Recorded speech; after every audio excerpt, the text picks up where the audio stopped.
Art and mathematics, how do they go together, or how did they come together for me? Well, when I was a kid, I wanted to know mathematics, and I also wanted to become a painter. And at that stage I had a sort of romantic idea, which has probably proved correct, that for a painter to go to an art school is a bad idea. Much better to invent it all for yourself. But I knew that I was incapable of reinventing mathematics for myself, so eventually I did my degree at Cambridge in mathematics and painted in my spare time. And what's the connection between them? I suppose it is the idea of creating something out of nothing. I don't have the mental steam power to be an advanced mathematician, but I love what I can understand of it, and I try to keep up with it in a sort of semi-lay, semi-professional level with some aspects of modern mathematics, because I do regard it as the highest level of human creativity. You said you first came to Ireland in 1972. What drew you to the west of Ireland and to Ireland at that time? We very briefly visited Ireland in the summer of 1972, just going there out of a curiosity awoken by Robert Flaherty's famous film, Man of Arran, which I hadn't seen, but Mairead had seen it. So off we went to the Aran Islands, and it was May or June, and the wildflowers were at their most abundant, and the lambs were skipping in the fields, and the birds were nesting on the cliffs, and the sun shone, and it was paradise. I was really having sort of psychological difficulties in navigating the London art world and its demand for money. As I wrote somewhere, I'd always had a sort of romantic idea that whatever art is, it's the opposite of money. But I forgot that opposites attract. And I got caught up in sort of psychological sandstorms over this little difficulty. And at the same time, I'd begun to take my writing more seriously. I'd always done some writing, but now I was taking it more seriously. And it suddenly seemed a good idea and the start of a new adventure in life to abandon London and go back to the Aran Islands. I spent all my time exploring the islands.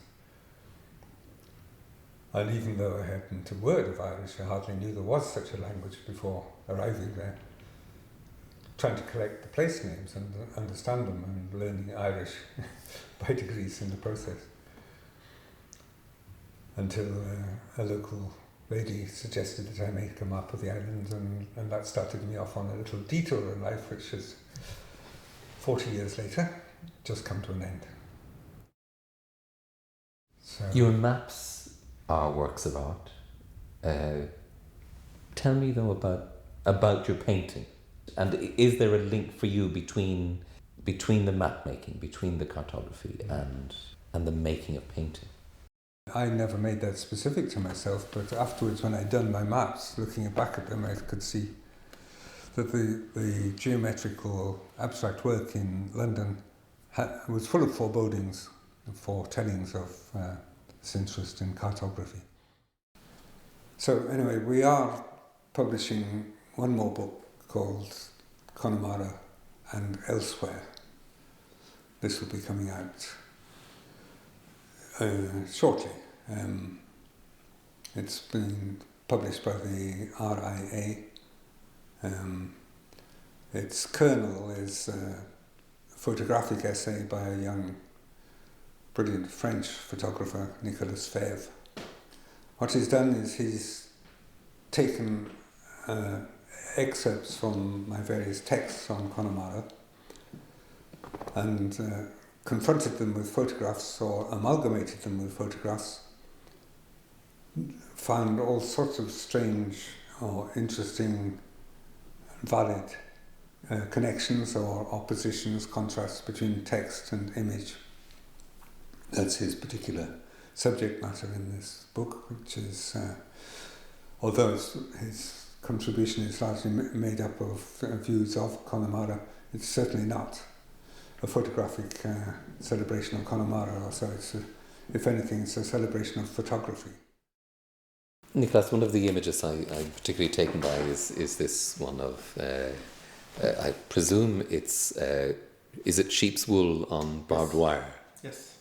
And it's a terrific image of the west of Ireland.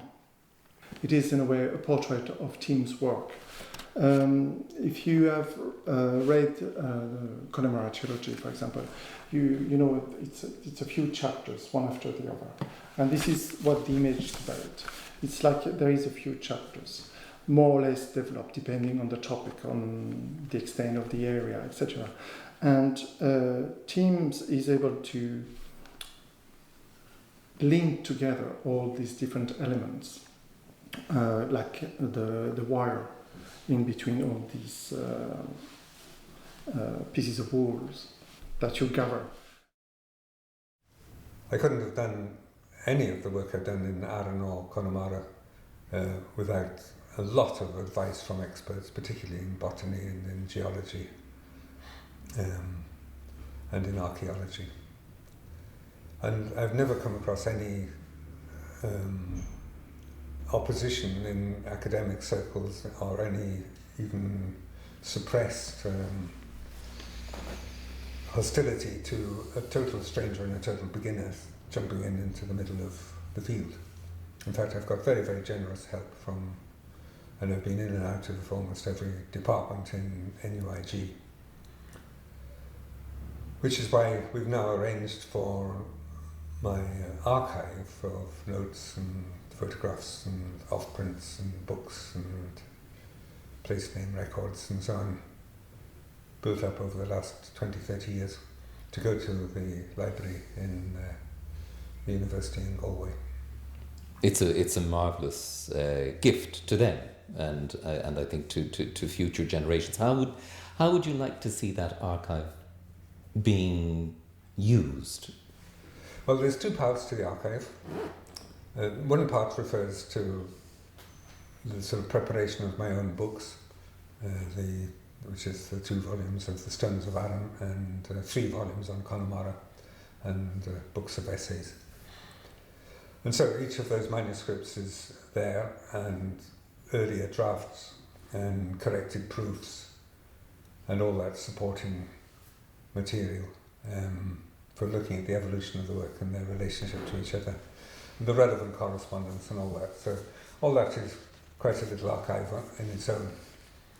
And then the rest of it is, as I say, the material I accumulated, or the draft maps that I drew, articles I photocopied, letters that I received or wrote, concerned with the making of the maps of the Aran Islands and Connemara and the Burren. And that amounted to, well, about 84 boxes of it went off to NUIG. Yes, in a way we'd like to leave Connemara with as little as we brought to it and return everything to Connemara. And in some form or other we'll do that, and we've already begun that with bestowing the archive where it is in Galway.